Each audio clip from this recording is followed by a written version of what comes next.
तो इस कहानी की शुरुआत हुई थी जीहोन से, एक हारा हुआ इंसान जिसके पास पैसे ना होने की वजह से उसकी फैमिली तक ने उसे छोड़ दिया था। जीहोन के पास अब अपनी बीमार मॉम के इलाज करवाने तक के पैसे नहीं थे, सर से पांव तक वो कर्ज में डूबा हुआ था। ऐसी सिचुएशन में जब उसके पास कोई रास्ता नहीं था, किसी ने उसे डेथ गेम खेलने का मशवरा दिया। लगभग 500 लोग ये डेथ गेम खेलने आए हुए थे। इस गेम में एक रोबोट थी, जो भी इंसान जरा से भी गलती करता था वो रोबोट उसे चुनकर मार देती थी। जीहोन ने अपनी जान बचाने के लिए, यहाँ सर्वाइव करने के लिए एक बुढ़ी कैंसर पेशेंट तक को धोखा देकर अपनी जान बचाई और आखिर ये गेम जीत कर यहाँ से निकल भी गया। लेकिन उसके दिल में जो दुख बैठ गया था वो 500 में से सिर्फ एक था जो ये गेम जीत के निकला था। बाकी सारे उस गेम के दौरान मारे गए। गेम को जीतने के बाद उसके हाथ बहुत पैसे लगे थे, लेकिन उसने इन पैसों को हाथ तक नहीं लगाया क्योंकि उसे रिग्रेट था इस चीज का कि उसकी वजह से सारे लोग मरे हैं। हालांकि ये उसने गेम प्लान नहीं की थी। फिर एक दिन एक अनजान आदमी उसे हॉस्पिटल में बुलाता है। जीहोन ये देखकर हैरान परेशान कि ये वही गेम वाला बुढ़ा कैंसर पेशेंट था जो गेम में हार गया था, जिसे मार ही दिया गया होगा। लेकिन अब ये जिंदा सलामत उसके सामने था और इसके जरिए उसे एक घिनौनी सच्चाई ये पता चली कि लोग बस अपनी एंटरटेनमेंट के लिए यहाँ लोगों को मरवा देते थे इस डेथ गेम में। ये इंसान जो कैंसर पेशेंट था, इसकी लाइफ पे काफी बोर हो गई थी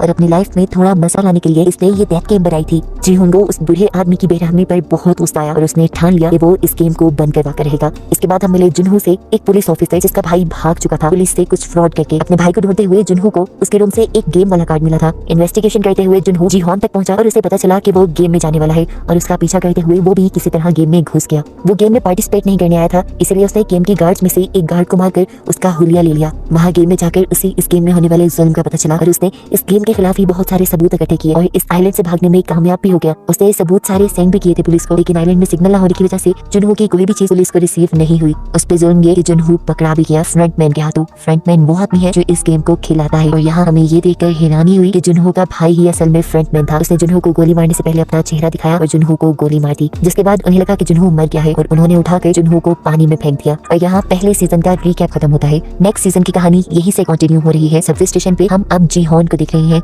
जो अपनी बेटी से मिलने के लिए जा रहा है। सबवे स्टेशन पे उतरते ही उसकी नजरें दो आदमियों पे रुक गई। उन दोनों में से एक आदमी वही आदमी था जिसने जीहोन को स्क्विड गेम का कार्ड दिया था। ये बात समझ गया कि अब ये लोग दोबारा एक नई गेम के लिए लोगों को इकट्ठा कर रहे हैं, लेकिन वो अभी इन्हें इनके बुरे इरादों में कामयाब होने नहीं देगा। वो भागते हुए उस आदमी तक पहुंचने की कोशिश करता है, लेकिन उसने फिर भी थोड़ी देर कर दी थी। वो आदमी वहाँ से जा चुका था। जिन्होंने उस आदमी के हाथ से कार्ड ले लिया जिसको वो गेम वाला आदमी कार्ड देकर गया था और फौरन उस नंबर पे कॉल मिलाई। कॉल मिलाते ही वो फ्रंटमैन को धमकी देता है कि मैं तुम्हें तुम्हारे इरादों में कामयाब होने नहीं दूंगा, मैं इस मैच इस गेम को चलने नहीं दूंगा। उसकी धमकियां सुनकर उल्टा फ्रंटमैन ही अब उसे धमकी देने लगा था। वो उसे कहता है जाओ तुम अपनी बेटी से मिलने जाओ, इन पंगों में ना ही पड़ो तो अच्छा है। ये सुनकर वो समझ गया कि फ्रंटमैन और उसके लोग आज भी किसी तरह उसके ऊपर नजर रखे हुए थे, लेकिन अब तक ये कैसे मुमकिन था। वो समझ गया कि जरूर उसकी बॉडी में कोई ट्रैकर लगा हुआ है और इन वॉशरूम में जाकर वो ट्रैकर अपनी बॉडी में ढूंढने लग जाता और उसे कान के नीचे अपनी बॉडी में लगा ट्रैकर मिल भी जाता है, जिसे उसने एक कटर से कट करके निकाल दिया। सीन कट हो गई। यहाँ हमने जुनहो को देखा जिसे लास्ट सीजन में फ्रंटमैन यानी उसके अपने भाई ने पानी में गिरा दिया था। पता चला कि उसे पानी से एक फिशरमैन ने रेस्क्यू कर लिया था और अब वो हॉस्पिटल में एडमिट था। काफी दिन गुजरने के बाद जुनहो को इस टाइम होश आया है। दूसरी तरफ जीहोन जिसने अपनी बॉडी से ट्रैकर निकाला है, ट्रैकर निकालने के बाद वो अंडरग्राउंड हो गया ताकि स्क्विड गेम वाले उसे ट्रैक न कर पाए, जिसके बाद लगभग 2 माह का वक्त सीजन में गुजार दिया गया और हमें जिन्हो को दिखाया गया जो अभी तक अपने भाई को ढूंढ रहा है और ट्रैफिक पुलिस में है। अपने भाई को ढूंढने के साथ साथ उसका दूसरा मिशन स्क्विड गेम को बंद करने का भी बन गया था, क्योंकि उसने भी देखा था कि कैसे स्क्विड गेम में बेदर्दी से लोगों को मार दिया जाता था। वो जब ये केस अपने सीनियर से डिस्कस करने लगा तो किसी ने इसकी बात नहीं मानी, क्योंकि जब जिन्हो ने उस गेम के बारे में सारे सबूत इन लोगों को उस आइलैंड से सेंड किए थे तो वो इन लोगों तक पहुंच ही नहीं पाए थे और ऐसे सबने मान लिया था कि जिन्हो झूठ बोल रहा है। सीन के ठोकर हमें जीहोन को दिखाया गया जिसे अब फ्रंटमैन ने ट्रैक कर लिया था। फ्रंटमैन उसका दरवाजा नॉक करता है। करते हुए जब जीहोन ने दरवाजा खोला तो फ्रंटमैन 2 कटे हुए सर उसके सामने लेके आया, जिनकी आंखें एकदम से खुल गई और यहाँ पर जीहोन की भी आंख खुल गई और हमें पता चला ये सिर्फ उसका एक सपना था। डरकर जैसे ही वो उठा उसके दरवाजे पे किसी ने नॉक किया। ये गैंगस्टर था जिससे पिछले सीजन में जीहोन ने बहुत सा कर्ज दिया हुआ था, लेकिन अब गैंगस्टर जीहोन के लिए ही काम करता था। अपने साथियों के साथ मिलकर सबवे स्टेशन पर उन लोगों को ढूंढने का जो स्क्विड गेम के लिए लोगों को मैनिपुलेट करते हैं। अब वही टाइम आ चुका था जिस टाइम में 2 साल पहले जिन्हो को स्क्विड गेम में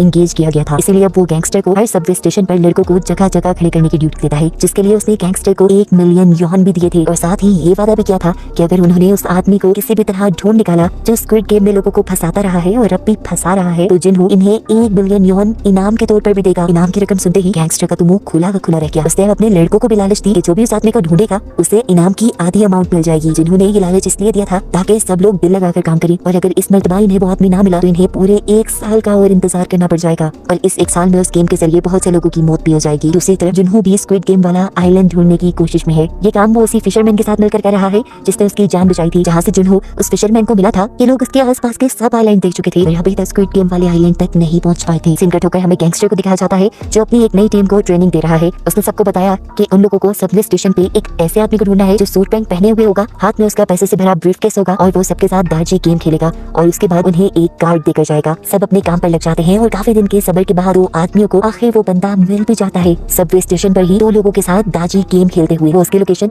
अपने बॉस गैंगस्टर के साथ जिन्हू को भी भेज देते हैं और खुद भी उसका पीछा करना शुरू कर देते हैं, जो अब एक कन्वीनियंस स्टोर पर जाकर बहुत सारे ब्रेड्स और लकी ड्रॉ कार्ड्स खरीद कर भीख मांगने वाले लोगों के पास गया है। इन भीख मांगने वाले लोगों के सामने उसने 2 चॉइसेस रखी, एक ब्रेड और एक लकी ड्रॉ की। तकरीबन सभी लोगों ने लकी ड्रॉ चूज किया लेकिन कोई भी नहीं जीत पाया, जिसके बाद इस आदमी ने सारे ब्रेड जमीन पर रखकर उसके ऊपर चलने लग गया और लोगों से कहा, ये खाना मैंने नहीं बल्कि तुमने वेस्ट किया है, तुम सबको पैसे जीतने की लालच थी। ये आदमी इस तरह सब लोगों का माइंड तैयार कर रहा था और जज कर रहा था कि कितने लोग लालची हैं ताकि अगली मर्तबा वो इन्हें गेम में फंसा सके। दिखाया जाता है कि जीहॉन के लोग यहाँ पर भी उसके पीछे हैं और वो उसकी ये नई लोकेशन जीहॉन को सेंड कर देते हैं। जीहॉन यहाँ आने के लिए तेजी से गाड़ी चला रहा होता है तो उसे पता नहीं चलता, वो एक सिग्नल तोड़ देता है और ऐसे ट्रैफिक पुलिस उसे रोक लेती है। इस टाइम ट्रैफिक पुलिस जिन्हू ही था और उसने नोटिस किया कि जीहॉन का रवैया कुछ अजीब सा है। चालान कटने पे उसने माफी नहीं मांगी, वो चिल्लाया नहीं बल्कि चालान देकर आगे बढ़ने की कोशिश की, जैसे वो बहुत ही ज्यादा जल्दी में हो या कोई जुर्म करके भाग रहा हो। इसलिए उसने जीहॉन की गाड़ी के नंबर से उसकी इन्फॉर्मेशन निकाली तो उसे जीहॉन का नाम जाना पहचाना लगा और उसे याद आया कि जीहॉन को फॉलो करते हुए ही तो वो पिछली मर्तबा स्क्विड गेम के अंदर पहुंचा था। यहीं से अब जिन्हू ने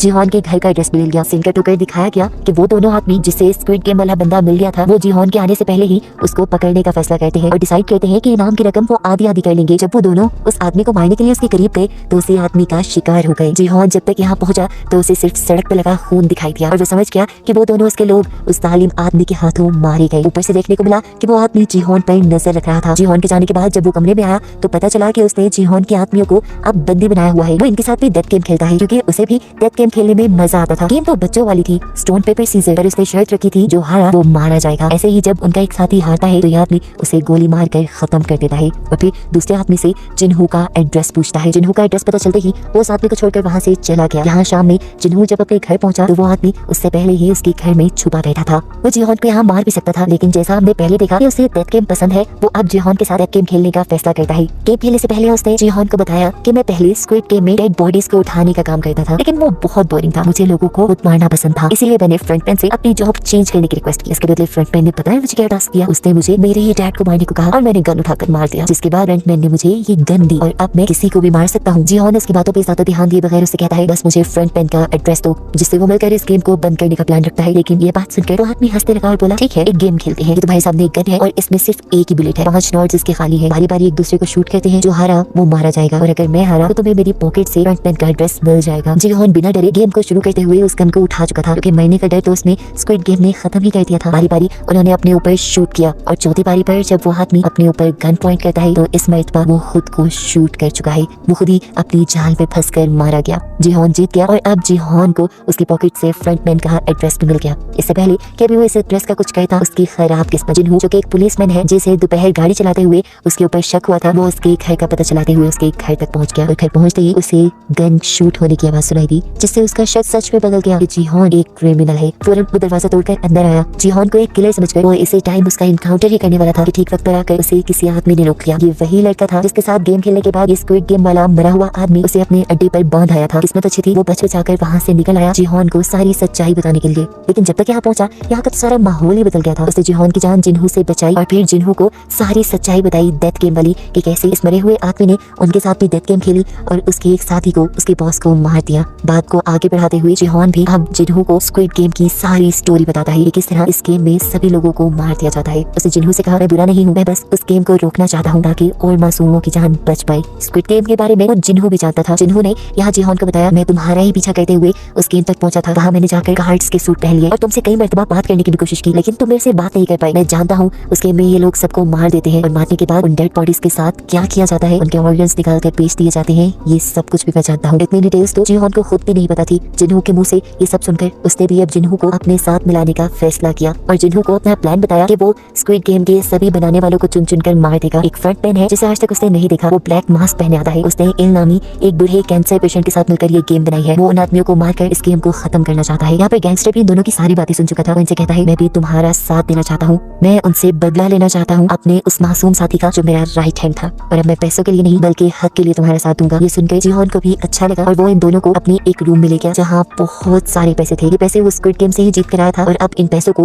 वो स्क्विड गेम को बंद करने के लिए ही इस्तेमाल करेगा। जीहॉन इन लोगों को दिखाता है कि उसने ब्लैक मार्केट से बहुत सारी गन्स भी परचेज की हुई थी और एक सीक्रेट जगह भी बनाई हुई थी उसने जहाँ वो अपनी ट्रेनिंग करता था। लेकिन इतना सब काफी नहीं था, उसे लड़ाई के लिए काफी सारे और लोगों की भी जरूरत थी। जिहोन अब जिन्हों को अपनी पुलिस वाली जॉब पे छोड़ने को कहता है ताकि ये लोग अपना मिशन अच्छे से कंप्लीट कर पाए। सीन कट हो गए। अब हमें एक न्यू कैरेक्टर नियोल को दिखाया जाता है। ये एक गरीब लड़की है और इसकी जॉब है होटल में बनी कॉस्ट्यूम पहनकर बच्चों को खुश करने की। उसके पास रहने को कोई घर भी नहीं, वो इसी होटल की बेसमेंट में रहती है। इसी जॉब में नियोल के साथ एक छोटी बच्ची बहुत ज्यादा अटैच हो गई है जो रोज यहाँ पे विजिट किया करती थी। लेकिन अफसोस की बात है कि उस बच्ची को बोन मैरो कैंसर है और बोन मैरो ट्रांसप्लांट करवाने के लिए उसके डैड के पास ज्यादा पैसे नहीं और अब वो बच्ची मरने वाली है। एक दिन उस बच्ची को इमरजेंसी में हॉस्पिटल एडमिट कराया जाता है, जो सुनकर नियोल भी तड़प कर उसे हॉस्पिटल में देखने के लिए जाती है। इस बच्ची की मदद करना चाहती है लेकिन उसके पास तो तक के लिए पैसे नहीं। इस बच्ची को क्या बचाएगी वो। रात होने पर हम नियोल को दोबारा पार्किंग में देखते हैं जहाँ पर दो लोग आकर उसे स्क्विड गेम का कार्ड दे गए। सीन कट होकर हमें जिन्हों को दिखाया जाता है जो अपनी मॉम के साथ बैठा था और उसकी मॉम बहुत ज्यादा उदास थी क्योंकि वो जिन्हों के भाई के आने का इंतजार कर रही है। जिन्हों जानता है कि वो कभी नहीं आएगा, जिस काम में वो पड़ा हुआ है वो घर नहीं आएगा। लेकिन ये सब सुनने के बाद भी जब उसकी मॉम को तसल्ली नहीं मिलती तो एक और मर्तबा वो अपने भाई को ढूंढने का फैसला करता है। सीन कट हो गए। अब फाइनली दोबारा से हम जिहोन को देखते हैं जो इस टाइम अपनी दांतों का ऑपरेशन करवा रहा है।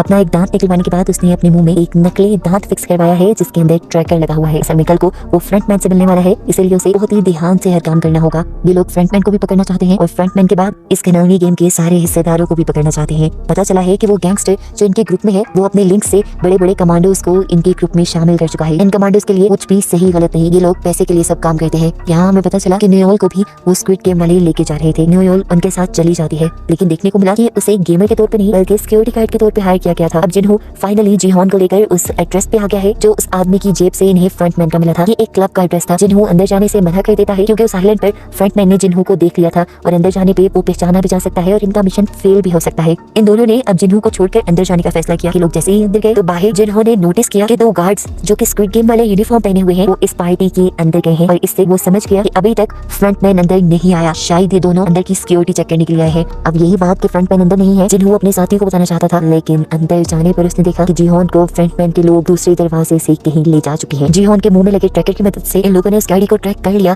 जिसके अंदर वो लोग जिहोन को ले गए थे। जिन्हों और उसके बाकी साथी उस गाड़ी का पीछा करने लगे और सही वक्त देखकर वो उस गाड़ी पर हमला करके वहां से फ्रंटमैन को किडनैप करना चाहते थे, लेकिन फ्रंटमैन तो उस गाड़ी में था ही नहीं। इस गाड़ी में लगे हुए एक डिवाइस की मदद से फ्रंटमैन जिहोन से बातें कर रहा था और ट्रैकर में आने वाली आवाजों से जिन्हों और उसके लोगों को लग रहा था कि फ्रंटमैन उसी गाड़ी में है। ये बात वो ठीक तरह से अपने साथियों को बता भी नहीं पाया कि गाड़ी के अंदर फ्रंटमैन नहीं है। वो कॉल के जरिए ही फ्रंटमैन से बात करते हुए उसे किसी तरह मनाने की कोशिश करता है कि तुम इस गेम को बंद कर दो, मासूमों की जाने लेना बंद करो। जिस पे फ्रंटमैन ने उसे कहा मैं जबरदस्ती किसी को इस गेम में इन्वॉल्व नहीं करता, सब खुद ऐसे ही लालच में आते हैं। फ्रंटमैन ने बड़ी डिटेल से बोला मैं तो एक सोशल वर्क कर रहा हूँ। जो सुनकर अब जिहोन को गुस्सा आ गया और उसने बोला तुम्हारे काम को कैसे सोशल वर्क कहा जा सकता है, तुम तो लोगों की मजबूरियों का फायदा उठाकर उन्हें मार देते हो। जो सुनकर फ्रंटमैन हंसने लगा और बोला अरे मेरी बात सुनो, जो लोग इस गेम खेलने के लिए मानते हैं वो पहले से ही लाइफ में हार चुके होते हैं इस दुनिया के लिए, बस वो किसी गन से ज्यादा नहीं और बस मैं उस गन को खत्म कर रहा हूँ और उससे बाकी लोग एंटरटेन हो रहे हैं, इसमें बुराई क्या है। दूसरी तरफ इस गाड़ी से बाहर हमें दिखाया जाता है कि फ्रंटमैन के स्नाइपर जिन्हों और उसके सभी साथियों की गाड़ियां पंचर कर चुके थे ताकि वो लोग आगे उसे फॉलो ना कर पाए। इस चीज को जानते हुए जिहोन भी इस गाड़ी से निकलने के लिए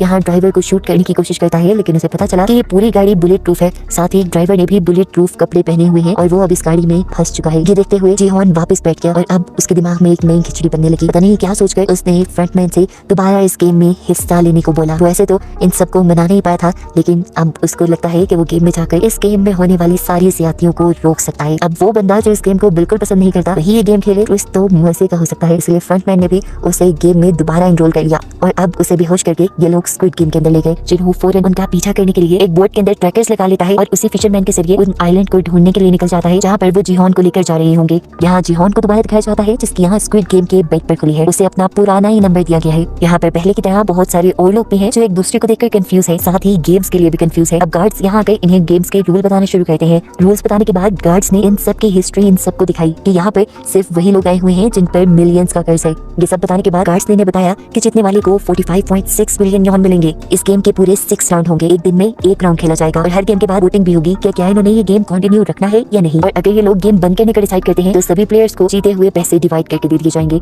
ये एक नया रूल था। जिहोन जान गया कि ये उसी की वजह से डाला गया है। आगे बढ़कर सबने कॉन्ट्रैक्ट साइन कर लिया। जिहोन ने देखा तकरीबन सभी रूल्स पुराने थे, बस कुछ एक आध नए थे। इसके बाद यहाँ एक एक करके सभी प्लेयर के पिक्चर्स ली गई। इस गेम को खेलने यहाँ पर कोरिया का एक फेमस रैपर भी आया हुआ था जिसे देखकर सब हैरान थे। उसके साथ पिक्चर भी बनवाना चाहते थे। उसने सबसे वादा किया कि यहाँ से बाहर जाते ही वो सबको एक एक पिक्चर देगा। यहाँ देखने को मिला कि जिहोन का एक दोस्त भी यहाँ आया हुआ था और ये लोग तकरीबन 3 साल बाद मिल रहे थे। जिहोन के गायब होने की वजह से उसका ये दोस्त उससे बहुत ज्यादा नाराज था। तब जिहोन उसे कहता है मैं बाहर जाकर तुम्हें सब सच बता दूंगा, तुम इस जगह गलत आ गए हो, तुम्हें नहीं आना चाहिए था और अब अगर तुम्हें अपनी जान प्यारी है तो जिस तरह मैं कहूँ तुम्हें उस तरह ही करना है। अब गेम भी शुरू होने वाली थी। सभी लोग बाहर ग्राउंड पे आ गए। ये पुराना ही ग्राउंड था। जिहोन समझ गया कि ये गेम भी पुराने वाली ही है। सीन कट हो गए। अब हमें जिन्हो को दिखाया गया जो जिहोन का ट्रैकर ट्रैक करते हुए आइलैंड तक पहुंच भी गया है, लेकिन यहाँ उन्हें कोई ऐसी फैसिलिटी नहीं मिली जिसमें गेम खेली जा रही हो। ट्रैकर को ट्रैक करते हुए ये लोग एक फिशरमैन तक पहुंचे और देखा गया कि जिहोन का ट्रैकर यहाँ चारे में पड़ा था। ये देखते हुए उन्होंने फिशरमैन को ही मारना शुरू कर दिया और उससे इन्वेस्टिगेट करने लगे इस ट्रैकर के बारे में। तब फिशरमैन ने जवाब दिया कि मुझे तो ये चारा फ्री मिला था। वहाँ गेम के अंदर भी जिहोन परेशान था कि जिन्हो और उसकी टीम इन सबको रेस्क्यू करने के लिए क्यों नहीं पहुंची। कहीं उसके ट्रैकर में तो कुछ गड़बड़ नहीं। कैमरे से छुपते हुए वो अपने मुंह से जब अपना टूटा हुआ दांत निकालता है तो ये देखकर हैरान रह जाता है कि उसमें ट्रैकर ही नहीं था और गेम वालों ने गेम में आने से पहले उसका ट्रैकर वाला दांत निकाल दिया और वो समझ गया कि अब वो बहुत बड़ी मुसीबत में है। किसी को तो क्या बचाना, वो खुद भी इस गेम से नहीं निकल सकता। फिर भी वो सबकी जान बचाने का इरादा तो रखता था, इसलिए उसने सबसे कहा कि इस गेम को आप लोग वैसे ही खेलेंगे जैसा मैं कहूंगा, वरना आप लोग मारे जाएंगे। अब गेम भी स्टार्ट हो चुकी थी। जिहोन सबको अपने एक्सपीरियंस से गाइड करते हुए उस वक्त में आगे लेकर जा रहा था जब डॉल का मुंह पीछे होता था। सभी लोग जिहोन की बात मान रहे थे, लेकिन बहुत से लोगों को यकीन नहीं था कि जिहोन सच बोल रहा है। ऐसे ही वो रैपर अपने सामने वाली लड़की के कान के नीचे मक्खी देखकर उसे उड़ाने को कहता है। वो लड़की पीछे मुड़कर उसे देख के हंसने लग जाती है। उसके मुड़ने की मूवमेंट डॉल ने डिटेक्ट कर ली थी और स्नाइपर से उसके सर पे शूट करके उसे मरवा दिया। इससे सब लोग एकदम से बुखलाकर भागने लगे। हालांकि जिहोन उन्हें मना भी कर रहा था। फिर जो हिला वो मारा गया। अब सबको यकीन आ जाता है कि जिहोन की बात मानना ठीक है। जिहोन अब सबको लाइन में आगे बढ़ने को कहता है, जिससे डॉल बहुत कम इनकी मूवमेंट को डिटेक्ट कर पा रही थी। सब पैनिक भी थे। इसी पैनिक कंडीशन को कंट्रोल करने के लिए रैपर अपनी ड्रग ले लेता है और मदहोश होकर बहुत सारे अपने सामने वाले लोगों को धक्का दे देता है। इसी वजह से इन लोगों को स्नाइपर गोलियां मार देते हैं और ये सभी मारे जाते हैं। जिसके बाद डॉल के पीछे मुंह करते ही ये सब रेसिंग लाइन की तरफ भागते हैं। बहुत सारे लोगों ने तो लाइन क्रॉस कर ली, लेकिन यहाँ एक आदमी ने जिहोन से मदद मांगी, जिसे यहाँ के लोगों ने मारने के लिए उसके पांव पे गोली मारी थी, मगर वो बच गया था। कैट नामी एक प्लेयर और जिहोन उसे सहारा देकर उसे बचाकर लाइन के दूसरी पार्ट तो ले आते हैं, लेकिन उसकी बुरी किस्मत के एक स्नाइपर ने उसके सर पे शूट करते हुए उसे मार डाला और ये स्नाइपर नियोल ही थी। उसकी इस हरकत से सारे गार्ड्स को भी गुस्सा आया था। यहाँ पे कोई भी गार्ड सर पे गोली नहीं मारता था। सर पे गोली मारने से लोगों की बॉडी के ऑर्गन्स जल्दी डैमेज हो जाते थे, जिनको इन स्क्विड गेम वालों ने बेचना होता था। नेक्स्ट सीन में जिन्हो को दिखाया जाता है, जो अब परेशान है कि वो जिहोन को कहाँ ढूंढे। ये बात वो समझ गया था कि यहाँ करीबी किसी भी आइलैंड पे स्क्विड गेम वाली फैसिलिटी नहीं होगी, क्योंकि यहाँ गेम वालों ने उसे खुद भेजा था। फिलहाल ये लोग यहाँ से वापस आने का प्लान करते हैं, क्योंकि समुद्र में तूफान भी आने वाला है। सीन कट होकर हमें दोबारा सारे प्लेयर्स को दिखाया जाता है। सारे प्लेयर्स बहुत ज्यादा घबराए हुए थे गेम में होने वाली मौत से। अब जैसे ही गार्ड्स इनके रूम में आते हैं, सब और भी ज्यादा डर जाते हैं और इनसे माफी मांगते हैं और कहते हैं प्लीज हमारी जान बख्श दो। लेकिन गार्ड्स उन्हें गेम के नए रूल बताने आए थे। गार्ड्स ने बताया कि 500 में से इस गेम के बाद सिर्फ 365 लोग बचे हैं। वो सबको ऊपर मनी बॉक्स में देखने को कहता है, जहाँ पे बहुत सारे पैसे गिरे थे। गार्ड बताते हैं कि अभी वोटिंग होगी और अगर सब लोग यहाँ से जाने का फैसला करेंगे तो ये पैसे सभी लोगों में डिवाइड हो जाएंगे। अब गार्ड्स ने इनकी जीती हुई अमाउंट उन्हें बताई। अगर वो अमाउंट सब में डिवाइड होती तो ये पैसे एक एक इंसान को बहुत कम मिलते और सभी लोगों का कर्जा उससे ज्यादा था। इसलिए बहुत से लोगों ने गेम कंटिन्यू करने का डिसाइड किया। सबका फैसला बदलते देखकर जिहोन सबको समझाता है, अगर यहाँ रहे तो वैसे भी मारे जाएंगे, लालच नहीं करो, यहाँ से जाने के लिए वोट दो। जिहोन की ये बात सुनते हुए इन सबके पीछे बैठी हुई एक तांत्रिक, जो कि एक प्लेयर भी थी, वो बोलती है कि हमारी मौत जहाँ लिखी होगी वहीं पर आएगी, मौत से ना डरो। ये बात सुनने के बाद सभी लोगों ने वोटिंग स्टार्ट कर दी। जिहोन सबसे पहले आगे बढ़ा और उसने गेम रोकने के लिए वोट किया। एक एक करके लोग आगे बढ़े और बहुत से लोग गेम को ना रोकने के लिए भी वोट कर रहे थे और ये देखकर जिहोन की जान निकल रही थी। आखिर ये वोटिंग टाई हो गई। आधे लोगों ने यहाँ से निकलने का और आधे लोगों ने यहाँ रुकने का फैसला किया। अब बस एक इंसान ऐसा था जिसके वोट पे ये सारा रिजल्ट था और वो था नंबर 1। अब नंबर 1 प्लेयर आगे आया और उसने यहाँ गेम में रुकने का फैसला किया और सिर्फ एक बंदे की वजह से ये गेम कंटिन्यू हो गई। हमें देखने को मिला ये बंदा कोई और नहीं बल्कि इन्हू है, फ्रंटमैन, जो कि खुद यहाँ पर प्लेयर बन के आ चुका है। अब इसके बाद हमें मरे हुए लोगों के कॉफिन दिखाए जाते हैं, जिनमें से कुछ पर क्रॉस के निशान बने थे, जिसका मतलब था कि उन लोगों के इन्हें ऑर्गन्स निकालने हैं। और 2 आदमी जब ये काम कर रहे थे तब उनको सिर्फ एक ही डेड बॉडी के ऑर्गन्स ठीक मिले और उन्होंने अंदाजा लगाया कि एक सिक्योरिटी गार्ड जानबूझकर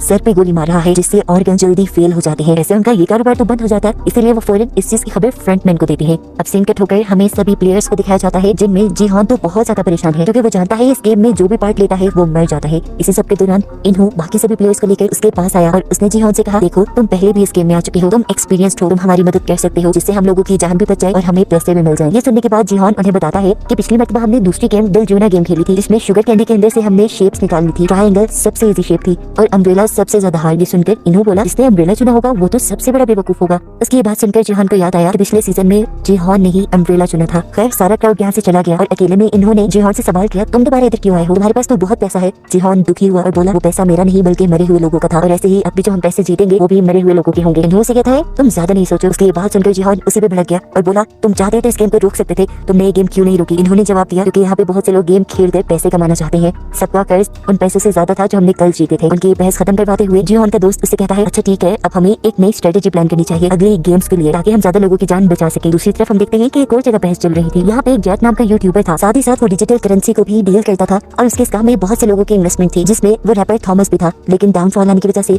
सारे के सारे पैसे डूब गए, इसलिए वो ये गेम खेलने आया हुआ था। थॉमस और उसका दूसरा दूसरा साथी उसे मारने लग जाते हैं, ये कहते हुए कि तुम्हें हमारे पैसे वापस देने पड़ेंगे। जिहोन और उसका दोस्त इस लड़ाई को रुकवाते हैं। इसके बाद सभी अपने अपने बिस्तर पे चले गए। बेड पे लेटने के बाद इन्होंने जिहोन से माफी मांगी उसके गलत बिहेवियर के लिए और बताया कि गेम में रुकना उसके लिए इसलिए जरूरी था क्योंकि उसकी वाइफ को लिवर कैंसर था, उसको लिवर ट्रांसप्लांट की भी जरूरत थी। और जब उसने लिवर ट्रांसप्लांट के लिए बहुत सारे पैसे इकट्ठे किए, कर्ज लिया, तो उसके डिपार्टमेंट वालों को लगा कि उसने करप्शन की है, जिसकी वजह से उसकी जॉब भी चली गई और अब उस पर बहुत बड़ा कर्ज भी है। वो ऐसे बिना पैसे लिए यहाँ से नहीं जा सकता। उसको इमोशनल हुआ देखकर जिहोन भी उसकी मजबूरी समझ गया और उसने बिठा लिया कि अगले गेम में वो सबका साथ देगा। सीन कट होकर हमें दिखाया गया कि अब यहाँ के नए फ्रंटमैन के सामने नोएल को बुलाया गया है क्योंकि वो लोगों के सर में गोली मार रही थी। जब फ्रंटमैन उससे वजह पूछता है तो वो बताती है कि पुराने फ्रंटमैन ने मुझसे यही डील की थी कि यहाँ पर बेकार लोगों को मारना है। मैं सर में गोली इसलिए मारती हूँ कि उनके अंदर जान होती है, जिस पर वो आदमी बताता है कि तुमने आइंदा सर पे गोली नहीं मारनी, देखो हम उनके ऑर्गन्स निकालते हैं और उनके ऑर्गन्स कई लोगों की जान भी बचा सकते हैं, तो याद रखना आइंदा तुमने गोली नहीं मारनी, वरना बेचने के लिए हमारे पास तुम्हारे भी ऑर्गन्स हैं। और मैं जानता हूँ तुम अपनी बेटी को वापस पाने के लिए जिंदा रहना चाहती हो। यहाँ इनकी बातों से हमें नोएल की जिंदगी के बारे में पता चलता है कि वो कोरियन मिलिट्री में थी, लेकिन एक जंग में जब वो हिस्सा लेने गई तो पीछे से उसकी बेटी गुम हो गई और आज तक वो अपनी बेटी को ढूंढ रही है। सीन कट होकर अब हम जुनहो को देखते हैं जो अपने ऑफिस में आकर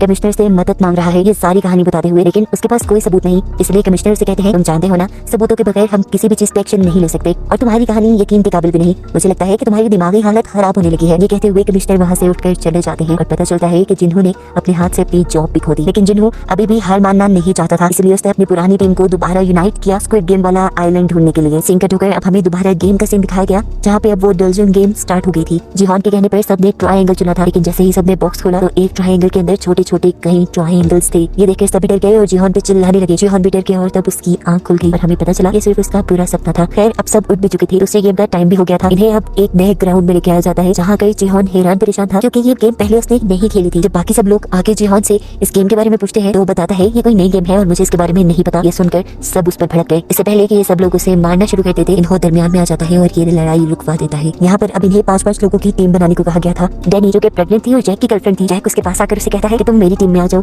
लेकिन डैनी इनकार कर देती है क्योंकि अब उसे जैक के साथ नहीं रहना था। वो अब जिहोन की टीम के पास गई और उसने उनसे कहा प्लीज आप लोग मुझे अपनी टीम में ले लें, मैं प्रेग्नेंट हूँ और मुझे कोई और अपनी टीम में नहीं ले रहा। ये लोग मान जाते हैं और इन सब की एक टीम बन जाती है। अब हमें दूसरी टीम को दिखाया गया जिसमें कैट, मैडी और डोमा बेटा, पार्क और ग्योंग थे और तभी जबरदस्ती तांत्रिका आकर इनके ग्रुप में शामिल हो गई। टीम्स बनाने के बाद इन सबको बताया गया कि सारी टीम के पांव बांध दिए जाएंगे और इन्हें एक गोल सर्कल में एक साथ घूमना होगा। 5 मिनट के बाद एक गेम होगी जिस गेम को खेलते हुए इन्हें आगे बढ़ना है और एक दिए हुए टाइम के अंदर इन्हें अपना सर्कल कंप्लीट भी करना है। गेम के नाम सुनते ही इन सब लोगों ने आपस में कोऑर्डिनेट किया और जो जिस गेम में अच्छा था उसे वो खेलने की जिम्मेदारी दी। गेम स्टार्ट हो जाती है और पहले 2 टीम्स को एक साथ खेलने के लिए दिया जाता है। पहली टीम डाची को बहुत अच्छे से खेलती है और तेजी से आगे बढ़ती है, लेकिन वो स्टोन को स्टोन से मारने में कामयाब नहीं हुए। स्टोन उनका आगे गिर गया था। एक साथ जब ये लोग उसे लेने के लिए आगे बढ़े तो गिर गए। टाइम काफी वेस्ट हो रहा था। खैर वो इस राउंड को भी पार करके आगे बढ़ गए। अगला गेम था इन्हें लट्टू को घुमाना, जो पहली मर्तबा में तो इनका एक टीम मेंबर नहीं कर पाया, लेकिन अगली मर्तबा में उसने ठीक से कर लिया, जबकि दूसरी टीम वो तभी अपनी पहले ही राउंड में फंसी हुई थी। फिर वक्त खत्म हो गया और दूसरी टीम को गोलियां मारकर स्क्विड गेम वालों ने मार दिया और वो टीम जिसने काफी सारे राउंड पूरे कर लिए थे वो भी अपना टाइम पे सर्कल कंप्लीट नहीं कर पाई थी और ऐसे उन्हें भी गोलियां मारकर मार दिया गया। देखकर सभी बहुत ज्यादा डर गए, घबरा गए। यहाँ पर अब सब लोगों की लाशें उठाई जा रही थी। एक बंदा अभी जिंदा था, मरा नहीं था। इन्होंने उसको भी उठाकर कॉफिन में डाला और उसके कॉफिन पे क्रॉस का निशान बना दिया, लेकिन फिर यहाँ पर नेओल आई और उसने आकर उस आदमी के सर पे गोली मारते हुए उसे जान से मार डाला। ये चीज फ्रंटमैन ने भी देख ली थी और उसकी इस हरकत से फ्रंटमैन के साथ उसके सारे गार्ड भी गुस्से में आ गए। खैर अब अगली टीम की बारी आ गई। ये कैट की टीम थी। कैट ने यहाँ सबको संभाला और आगे लेकर बढ़ी। पहले ने डाची गेम खेला था जिसमें वो लड़की पहली बारी में अपने कार्ड को घुमा नहीं पाई। अब कैट ने उसे कार्ड उल्टा पकड़ने को कहा और इस तरह पहली बारी में उसने अपने कार्ड को सीधा घुमा दिया था। फाइनली ये लोग आगे बढ़े। आगे इन्हें स्टोन से स्टोन को मारना था। वो लड़का भी पहली मर्तबा में स्टोन को स्टोन से हिट नहीं कर पाता। कैट यहाँ पे सबको एक साथ आगे कदम बढ़ाने को कहती है और ये लोग दोबारा स्टोन को लेकर पीछे आते हैं। इस लड़के की मोहम्मद से कहती है बेटा उस आदमी को याद करो जिसने तुम्हारे सारे पैसे लूटे हैं। याद आते ही इस लड़के को इतना गुस्सा आया कि उसने पत्थर पर ठीक निशाना लगाकर ये राउंड भी जीत लिया। ये लोग दोबारा से आगे बढ़े। इस मर्तबा इन्हें 5 डाइस को इकट्ठे उठाकर इकट्ठे कैच करना था। कौन ये काम पहली मर्तबा में नहीं कर पाई और इस वक्त उसके बेटे ने उसे हौसला दिया और उसे कहा तुम उस लड़की को याद करो जिसकी वजह से डैड तुम्हें छोड़ गए थे। ये सोचते ही उसने भी गुस्से में 5 डाइस को उछाल कर कैच कर लिया और जल्द ही ये लोग ये राउंड भी कंप्लीट करके आगे बढ़ गए। अगली बारी तांत्रिक की थी। उसे लट्टू घुमाना था लेकिन वो ये काम नहीं कर पा रही थी। पहली मर्तबा दूसरी मर्तबा जब ये काम नहीं कर पाती तो वो रोने लग जाती है और कहती है हम सब बस अब मर जाएंगे। उसका हौसला टूटते देखकर कैट उसे जोर जोर से थप्पड़ लगाती है और लट्टू उसकी आंख के करीब करते हुए कहती है अगर तुमने ये नहीं किया तो मैं तुम्हें मार दूंगी। वो लड़की अब कैट से डर गई और उसने तेजी से लट्टू को बनाकर घुमाया और फाइनली ये लोग ये राउंड भी जीत गए। अगले राउंड में इन्हें पॉम पॉम को पाँव से उछालना था और ये काम करना था कैट ने। कैट ने सबका मुंह दूसरी तरफ करवाया और बड़ी ही आसानी से पॉम पॉम को 5 मिनट में उछाल कर ये लोग आगे बढ़े और फाइनली टाइम से पहले ही इन्होंने अपना पूरा सर्कल कंप्लीट कर लिया। उनकी इस जीत से सब लोग इस तरह खुश थे जैसे सब लोग जीत गए हों, लेकिन दूसरी वाली टीम जो वक्त पे अपना सर्कल कंप्लीट नहीं कर पाई उन्हें गोलियों से भूनकर मार दिया गया। फिर इसी तरह गेम चलती रही। कोई टीम जीती तो कोई हारी और जो हारी उन्हें गोलियों से मार दिया गया। आखिरी बारी आई जिहोन की टीम की। उन्होंने अपनी साफ वाली टीम को भी ऑल द बेस्ट कहा और गेम स्टार्ट कर दी। पहला गेम डैनी ने खेला, दूसरा गेम जिहोन के दोस्त ने खेला, तीसरा गेम खेला उनके ग्रुप में आए हुए ली ने, जिसने पहली ही बारी में 5 डाइस को उठाकर अपने हाथ में कैच कर लिया था और उसने बताया कि वो इस गेम में एक्सपर्ट है क्योंकि वो अपनी बहनों के साथ ही खेलता रहा है। चौथा गेम इन्होंने खेला था, उसे लट्टू को घुमाना था। पहली मर्तबा वो ठीक नहीं कर पाता और ये लोग आगे जाकर इकट्ठे उस लट्टू को उठाते हैं। दूसरी मर्तबा जब वो ये करने लगता है तो जानबूझकर वो लट्टू को पीछे फेंक देता है। उसकी ये चाल किसी को समझ नहीं आ रही थी। ये लोग पीछे से लट्टू को लेकर आए और अब इन्होंने ऐसा ड्रामा किया कि जैसे वो अपने हारने से बहुत ज्यादा परेशान है, वो अपने आप को मारने लगा। तो जिहोन ने उसे समझाया कि देखो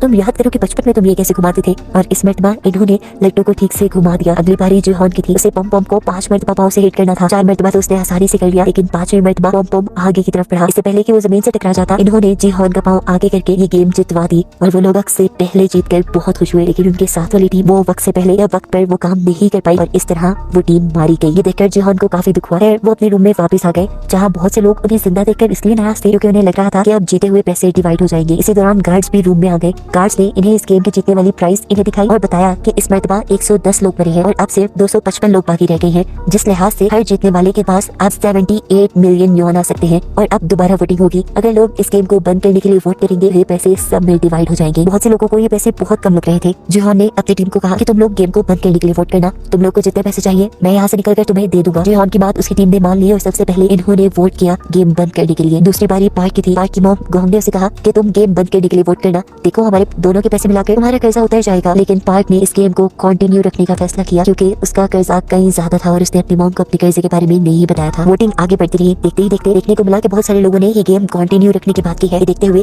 जिहोन और इन लोगों पर भड़कने लगे और बोले इतने सारे लोगों के मरने के बावजूद भी आप लोगों को ये गेम कंटिन्यू रखनी है। तब एक अंकल बोले तुम क्या जानो, हमारे ऊपर बहुत सारा कर्जा है, हमें पैसे लेकर ही यहाँ से निकलना है। ऐसे ही एक दूसरा लड़का बोला मैं अगर बाहर गया तो वैसे भी मर जाऊंगा, तो बेहतर नहीं है कि यहाँ रहकर पैसे कमा लूं या फिर यहीं पर मर जाऊं। उनकी बातों का जिहोन के पास कोई जवाब नहीं था। वोटिंग खत्म हो गई। आखिरी वोट जिहोन को ही देना था। उसने गेम बंद करने के लिए तो वोट दिया, लेकिन उसके वोट का कोई फायदा नहीं था क्योंकि ज्यादा लोग इस गेम को कंटिन्यू रखना चाहते थे। वोटिंग खत्म होने के बाद पार्क ने देखा कि गोंग ने उसकी मॉम से नाराज है। उसने जाके अपनी मॉम को मनाना शुरू किया और बताया मेरे ऊपर बहुत ज्यादा कर्ज है और जिन लोगों से मैंने वो कर्ज लिया है वो इतने खतरनाक है कि अगर मैंने उनके पैसे वापस ना किए तो वो मेरे सारे और कर्ज निकाल कर बेच देंगे। उसकी ये बात सुनकर गोंग ने उसे माफ कर दिया और यहाँ पार्क ने भी उसे प्रॉमिस किया कि अगली मर्तबा मैं गेम को बंद करने के लिए वोट करूंगा। यहाँ हमने जिहोन के दोस्त जैंग को देखा, उसने भी इस गेम को कंटिन्यू रखने के लिए वोट किया था और उसकी इस हरकत से जिहोन बिल्कुल टूट चुका था। जिहोन ने अपनी टीम को वादा भी किया था कि वो उन्हें सारे पैसे दे देगा। तब जैंग ने उससे माफी मांगी और बोला मैंने एक आदमी के बहुत सारे पैसे लुटाने हैं, मुझे यहाँ से पैसे लेकर ही जाना था, लेकिन मैं वादा करता हूँ कि अगली गेम के बाद मैं भी इस गेम को बंद करने के लिए वोट करूंगा। जिहोन दुखी बैठा था और उसने सबसे कहा कि अगले गेम पे अब एक दूसरे को भी वादा कर सकता है। ये बात सुनकर सभी दुखी हो गए।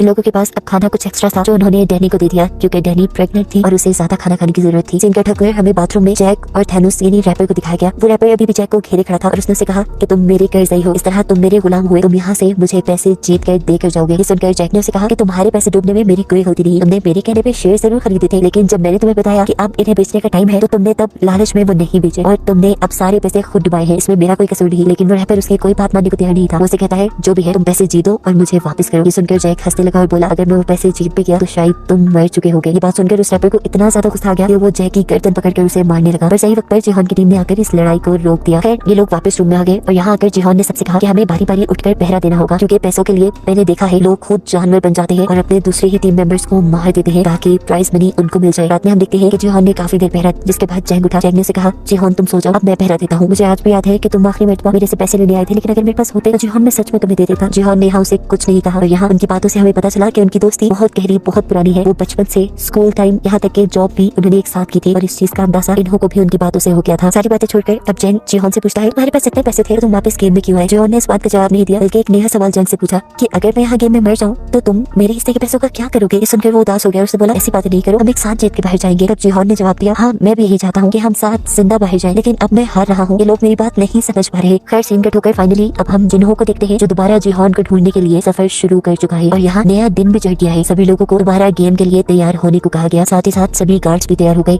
सभी प्लेयर्स को एक बड़े से हॉल में लेकर जाया गया जहाँ पर एक स्टेज घूम रहा था। सभी को उस पर खड़ा होना था। स्टेज के घूमने पर इन्हें एक नंबर दिया जाएगा, उतने नंबर की टीम बनाकर इन्हें यहाँ के किसी भी रूम में जाकर उस रूम को लॉक करना है, जिसके बाद बचे हुए लोगों को मार दिया जाएगा और अगर रूम में दिए गए नंबर से ज्यादा या कम लोग हुए तो उन्हें भी मार दिया जाएगा। ये सुनकर सभी लोग अपनी स्ट्रेटेजी बनाने लगे कि उन्हें ये गेम कैसे खेलनी है। स्टेज पे घूमना शुरू हो गया और इन्हें 10 का नंबर दिया गया। 30 सेकंड में इन्हें 10 लोगों की टीम बनाकर किसी रूम में जाना था। जिहोन की टीम और कैट की टीम जल्दी से एक रूम में चली गई और उन्होंने जाकर वो दरवाजा लॉक कर लिया। जल्दी से 30 सेकंड गुजर गए और जो भी लोग बाहर खड़े हुए थे उन्हें गार्ड्स ने गोलियों से भून दिया और ये देखकर जिहोन बहुत ज्यादा दुखी हुआ। उनके रूम में इस टाइम तांत्रिक बिखरी थी जिसने सबको बोला कि तुम सब यही वजह से जिंदा हो। ये कहते ही सबने मुड़कर उसकी तरफ देखा। जिहोन ने भी। जिहोन को देखकर वो बोली तुम अगर अगर अभी तक जिंदा हो समझो यहाँ बहुत बड़ा कुछ होने वाला है। कोई भी उसी बातों पे ज्यादा ध्यान नहीं दे रहा था। अगले राउंड के लिए ये लोग दोबारा स्टेज पे आ गए। स्टेज घूमा और इन्हें अगला नंबर मिला 4 का। सभी लोगों ने जल्दी जल्दी अपनी टीम तोड़ी और कमरों की तरफ आ गए। कैट की टीम तांत्रिक को छोड़कर अपने रूम में बंद हो गई थी, जबकि जिहोन की टीम ने इन्हों को छोड़ दिया था। और फिर उसके बाद पहले की तरह बचे कुछ लोगों को मार दिया गया। गार्ड्स ने देखा कि एक रूम में 3 लोग थे। गार्ड्स ने उनको भी पकड़कर मार डाला। ये लोग जब रूम से बाहर आए तो तांत्रिक अजीब सी नजरों से उन्हें देख रही थी, जबकि जिहोन और उसकी पूरी टीम इन्हों के लिए परेशान थे। लेकिन इन्हों सेटिस्फाई था। उसने कहा कि मैं लोगों से जल्दी दोस्ती कर लेता हूँ, इसलिए मैं बच गया। फाइनली अगला राउंड शुरू हुआ और इन सबको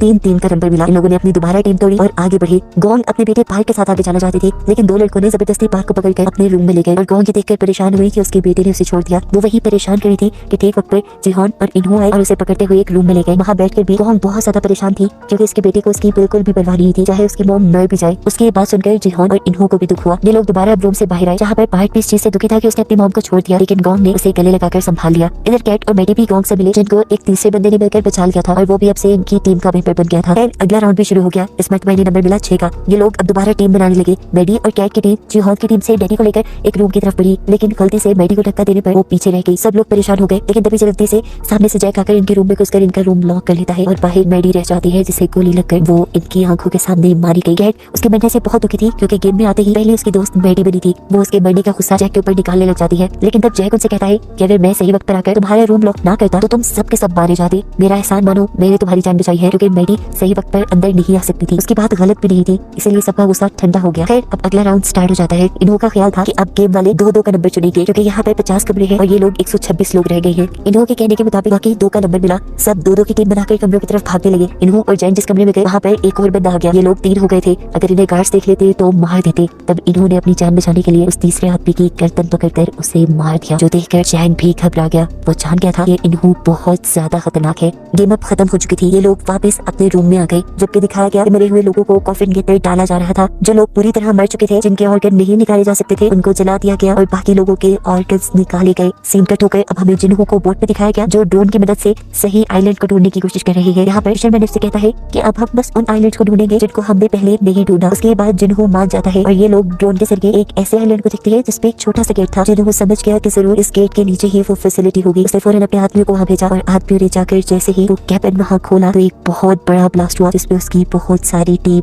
मारी गई। इस चीज ने उसे बहुत बड़ा धचका दिया था। वो जान गया था कि ये सिस्टम सारा गेम वालों ने ही लगाया होगा, ताकि लोग डिस्ट्रैक्ट होकर मारे जाएं। सिंगल क्लिप पर दोबारा हमें गेम का सीन दिखाया जाता है, जहाँ पर सभी प्लेयर्स अपनी गेम्स के बारे में बात कर रहे हैं। तांत्रिक आकर कैट की टीम से कहती है, तुमने मुझे अपनी टीम से निकाला था ना, देखो अब मैं तुम्हें शराब देती हूँ, तुम सब भी मेडी की तरह मारे जाओगे। जो सुनकर गैंग बोली, तुम्हारी बातों से कुछ नहीं होगा। यहाँ अब जैक भी डैनी के पास आया। वो डैनी के बच्चे को अपनाना चाहता था। उसने डैनी से कहा, देखो डैनी, हम अब गेम को बंद करने के लिए वोट करेंगे और इसके बाद अब यहाँ से निकल जाएंगे। हम दोनों के पैसों को स्टॉक में इन्वेस्ट करके एक अच्छी जिंदगी गुजारेंगे। ये सुनकर डैनी को गुस्सा आ गया और वो बोली, तुम आज भी मेरे लिए मेरे पास नहीं आए, बल्कि मेरे पैसों के लिए आए हो। तुम अपने पैसों का जो कुछ मर्जी करो, मैं अपने पैसे से अपने बच्चे को अकेले पाल सकती हूँ। ये कहकर वो वहाँ से चली गई। जबकि दूसरी तरफ अभी इन्हों और जिहोन को दिखाया गया, जिन्होंने गेम बंद करने वाले लोगों को गिन लिया था। गेम बंद करने वाले लोग अभी भी कम थे और गेम को कंटिन्यू रखने वाले लोग ज्यादा बच गए थे। तब जिहोन सिचुएशन देखते हुए इनसे कहता है कि हमें लोगों से बात करनी चाहिए और इस गेम को बंद करने के लिए कहना चाहिए, जिस पर इन्हों से समझाता है, देखो हम इस तरह नहीं कर सकते। ऐसे में वो लोग जो इस गेम को कंटिन्यू रखना चाहते हैं उल्टा भड़क जाएंगे और गेम से पहले ही यहाँ लड़ाई हो जाएगी, सब एक दूसरे को मारने लग जाएंगे। और यही तो वो गेम वाले चाहते हैं। अब वोटिंग का भी टाइम आ गया था। वोटिंग से पहले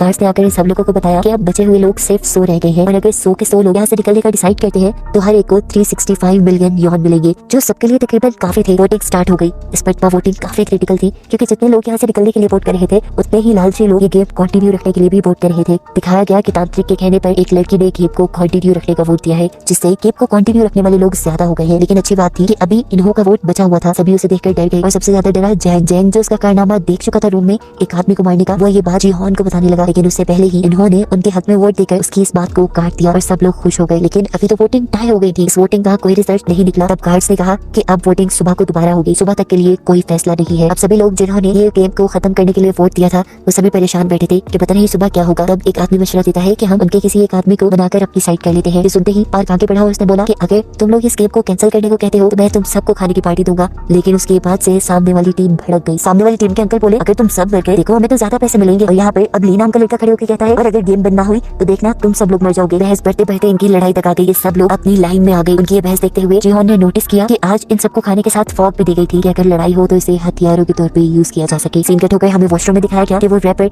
एक आदमी को डरा धमका रहा है क्योंकि उसने गेम बंद करने के लिए वोट किया है, जबकि रैपर ने उसे गेम को कंटिन्यू रखने को वोट देने को कहा था। देखकर जैक सामने आया और उसने रैपर से कहा कि तुम किसी को भी धमका नहीं सकते वोटिंग के लिए। इन सबके दरमियान बहस इतनी बढ़ गई, ये लड़ाई की तरफ तरफ चली गई। जैक इस लड़ाई से बचना चाह रहा था लेकिन रैपर ने उसको ओवरपावर कर दिया और उसका गला दबाकर उसे मारने ही वाला था कि उस वक्त पे जैक को ना चाहते हुए भी रैपर के ऊपर फॉग से हमला करके उसे मारना पड़ा। उसने फॉग रैपर के गले में धंसा दिया था जिससे उसकी वहीं पे मौत हो गई। रैपर के मरने के बाद दिखाया गया कि सिर्फ जैक और रैपर के दरमियान में ही नहीं बल्कि यहाँ सभी लोगों के दरमियान में लड़ाई चल रही थी और वॉशरूम के बाहर गार्ड्स पहरा दे रहे थे क्योंकि वो तो खुद चाहते थे कि ये लड़ाई होती रहे। यहाँ अब हॉल में बताया गया कि कैसे बहुत सारे लोग वॉशरूम में लड़ाई करके मारे गए हैं और उनके मरने से इनकी अमाउंट में और ज्यादा पैसा भी डाला गया। ये करने के बाद अब सारे लोग वापस आए और इन्होंने बताया कि कैसे वॉशरूम में वोटिंग को लेकर लड़ाई हो गई थी। सीन कट होकर हमें जिन्हों की बोट को दिखाया जाता है जिसमें एक आदमी की तबीयत खराब हो रही थी। वो उल्टी करने के लिए जब बाहर आया तो उसने देखा कि फिशरमैन जिसे जिन्हों अपना साथी समझ रहा है वही उसके सिस्टम में गड़बड़ी कर रहा था और यहाँ हमें रिवील हुआ कि असल में वो भी गेम वालों का ही एक मेंबर है। जब फिशरमैन ने देखा कि जिन्हों के गार्ड ने उसे देख लिया है तो वो उस गार्ड को ही उठाकर पानी में फेंक देता है। इतनी देर में जिन्हों भी शोर सुनकर बाहर आया तो ये फिशरमैन बहाना बनाने लगा, असल में आके सब चीजें खुली थी, मैं तो उसे देखने के लिए यहाँ आया हूँ। यहाँ एक फ्लैशबैक से हमें ये भी पता चला कि फ्रंटमैन यानी इन्होंने ही इस आदमी को यहाँ भेजा था उसके भाई यानी जिन्हों को उससे दूर रखने के लिए और साथ ही साथ जिन्हों का ख्याल भी रखने के लिए। यहाँ अब गेम में दिखाया जाता है कि ये लोग अपने अपने लोगों को गिन रहे हैं कि नए लोगों के मरने से वोटिंग पर कितना असर पड़ा है। गिनने पे पता चला कि गेम को कंटिन्यू रखने वाले 2 लोग मरे थे जबकि जिहान की टीम का एक बंदा मरा था। अगर सुबह वोटिंग होती तो ये लोग जीत जाते लेकिन जिहान जानता था कि वोटिंग अब ऐसे नहीं होगी, रात में ये लोग जरूर किसी न किसी को मार डालेंगे। सीन कट होकर दूसरी तरफ हमें गार्ड्स को दिखाया गया जो इस टाइम अपने इलीगल बिजनेस में बिजी है। वो पानी के रास्ते ऑर्गन्स को यहाँ से लेकर निकल रही है ताकि ऑर्गन्स को अच्छे दामों में बेचा जा सके। यहाँ दिखाया गया कि कुछ गार्ड्स को ब्लैक मास्क ने तैयार करवाया क्योंकि यहाँ पर एक नई गेम चलने वाली है। ये गेम मर्डर की गेम है। इधर यही बात जिहान ने भी सभी टीम मेंबर्स को बता दी कि जरूर गार्ड्स क्या ये लोग आज रात को हमें मारने की कोशिश करेंगे। ऐसा पहले भी हो चुका है। ये सुनकर सभी लोग घबरा गए। जिहान अब इन सबसे कहता है कि अगर हम लोगों को अपनी जान बचानी है तो हमें गेम वाले मेंबर्स को ही मार देना चाहिए, लेकिन ये इतना आसान नहीं था। तब जिहान बोला अगर हम चाहे तो कर सकते हैं। ऊपर वाले फ्लोर्स में वो अथॉरिटीज रहती है, हम गार्ड्स को मारकर उनकी गन से लेंगे और जाकर अथॉरिटीज को मार देंगे ताकि ये गेम ही बंद हो जाए। इन्हों बोला ये बहुत खतरनाक रास्ता है, ऐसे में हमारे भी बहुत से लोग मारे जाएंगे। जिस पर जिहान बोला हमारे लोगों के मरने के कम चांसेस है क्योंकि गेम वालों को अंदाजा भी नहीं है कि हम उनकी अथॉरिटीज के ऊपर हमला करने वाले हैं। ये सुनकर इन्होंने अजीब सी नजरों से उसे देखकर बोला हाँ सच में उन्हें अंदाजा नहीं है। फिर सीन कट हुआ और हमें आधी रात का सीन दिखाया गया। जिहान और उसके बहुत सारे साथी बेड्स के नीचे छुप गए थे क्योंकि वो जानते थे कि अब जो लड़ाई होने वाली है उसमें बहुत से लोग मारे जाएंगे। उनकी टीम के ज्यादा लोग इसलिए छुप गए ताकि वो नजरों में न आए और उनको कोई मार ना पाए। सुबह वोटिंग होने पर वही लोग, जिहान ये भी जानता था कि गार्ड्स ज्यादा लोगों को मारना नहीं चाहते क्योंकि अगर ज्यादा लोग मर गए